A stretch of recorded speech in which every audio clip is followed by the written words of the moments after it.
Why is he out? Was a taser deployed? Your Honor, when I think that's either yes or no. Was a taser deployed? Your Honor, as soon as saw him, she Mr. pointed the taser at him. He was running and pointed the taser. I didn't ask that, Ms. Gaines. I did not ask that. Was the taser deployed? Yes, it was. Did an officer have to draw their weapon? I did not see that. I could not see that on the video. Again, Your Honor, he's 20 years old. He has no prior history on an unarmed young man. I mean, Ms. Gaines, I don't get it. This guy, Brat, walked into court after allegedly attacking two officers, punching them, twisting a finger, and leaving one injured. On top of that, he's also accused of assaulting his ex-girlfriend, a clear danger to society. But instead of accountability, his lawyer is fighting hard to keep him out of jail, twisting reality to defend him. Now, JudgeSimpson must decide. Does Brat deserve another chance, or should he stay behind bars where he can't hurt anyone else? Let's find out. As to bond? Your Honor, we are just looking to address the condition of bond that requires that Mr. Hopkins be on house arrest. Prior to this matter, Mr. Hopkins was employed as a result of having the tether plates. No longer able to, in this case, he was no longer able to maintain that employment. He is hoping to be able to get new employment and is asking that the court consider a no go-to order, a no contact order, or anything of that nature. My client, Mr. Hopkins, also recently registered for the cybersecurity program. Text me that information. I tried to send the confirmation to Ms. Barroso so that she would be able to see it. It's my understanding that the classes are majority online, but that would be the only place that he would have to come across Chenal County. Otherwise, he's just asking for some order that would allow him to work and just not have that kind of contact. Response. Your Honor, the bond in this case was set at $5,000 cash or surety when we requested a $50,000 bond. In this case, the people are uncomfortable with him being out. This was an event for a series of events that occurred where the defendant assaulted the victim at not one but two locations. An eyewitness saw the defendant shove the victim while near the police station. The police attempted to make contact with the defendant, and then he picked up, as a result of him resisting, picked up 5 counts of R&O against 4 different officers. One of those 5 counts is an R&O causing injury that was so severe that the officer is actually seeking specialized medical treatment from an orthopedic surgeon. At this point, this is a 9. So hold on. There was a DV and then an officer injured. Why is he out? Your Honor, if I could address. Hold on. I'll let Ms. Barroso finish and then you can address it. I just had an intermediate question. Go ahead. So at this point, I don't think that a modification of bond removing him from being on house arrest is appropriate. We objected to a nominal bond of $5,000 when it was originally granted. At this point, I don't think that any further reduction is appropriate. A couple of things. First of all, Mr. Hopkins is here with his father. He is 20 years old. He has no prior criminal history. In reviewing the police report and the video, even the report references that the altercation, that the incidents that resulted in this charge, that there were, In which that it was, charge? I'll start with the domestic violence. That with those charges, that there was a more complicated situation. I believe the officer said, the report says something to the effect of, and this would also go to the property, that there had been physical altercations between the two of them, fighting between the two of them, and breaking of objects between the two of them. So I believe that there's more to this than said. The allegations of the domestic violence are the one of the shoving, and also I believe Mr. Hopkins taking his own computer back from the complainant. That's the second allegation of the domestic violence. And the resisting and obstructing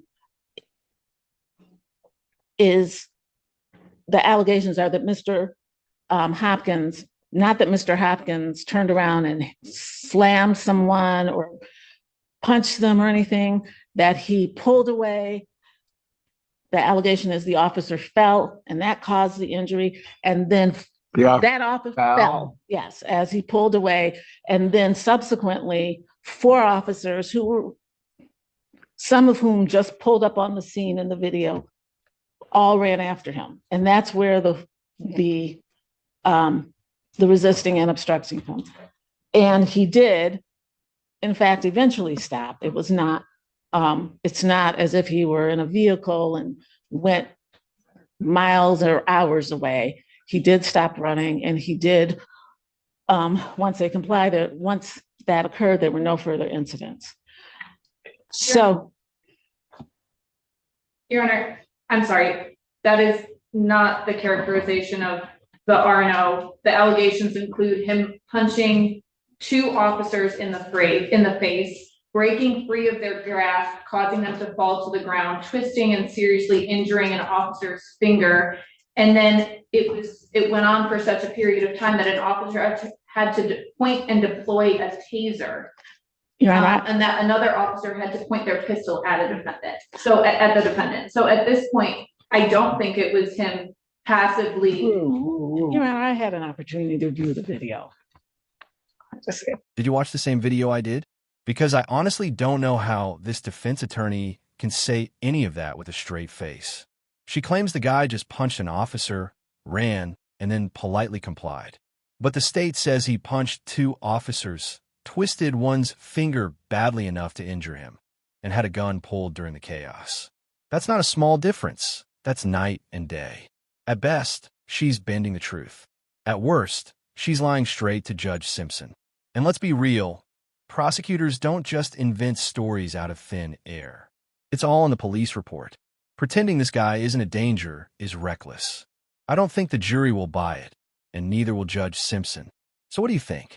Whose side are you on? Because this defense attorney is driving me crazy. Well, you had an opportunity to view the video. Yes. Let me ask you this. Was a taser deployed?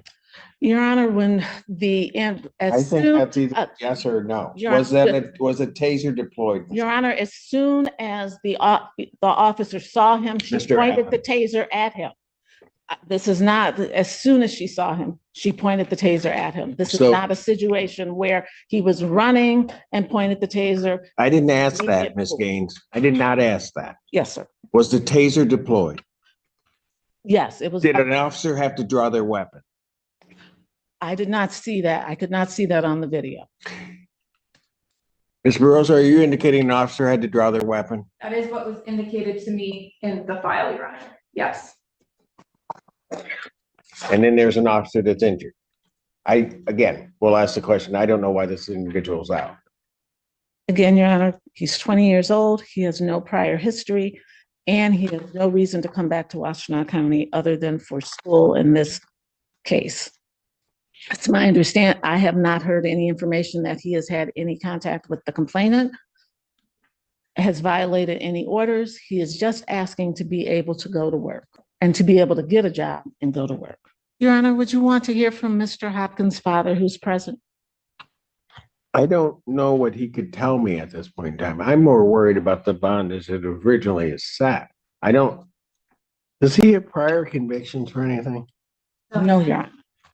That the original domestic was about. I mean, I'm trying to figure out, because I'll just tell you, I have some serious concerns that this escalated to a point that officers are having to deploy a taser, pull their weapon, and there are clearly enough officers around to in my opinion, have subdued this individual without having to do all of that. So something else is going on. And Your Honor, I also have, I mean, one's bad enough, but I have 2 counts of domestic violence. again, Your Honor, one of them is him taking back his own computer. That's one of the allegations. And that's why I'm saying there were things that were happening before this. That's not to excuse his behavior. That is to say that there's broader context.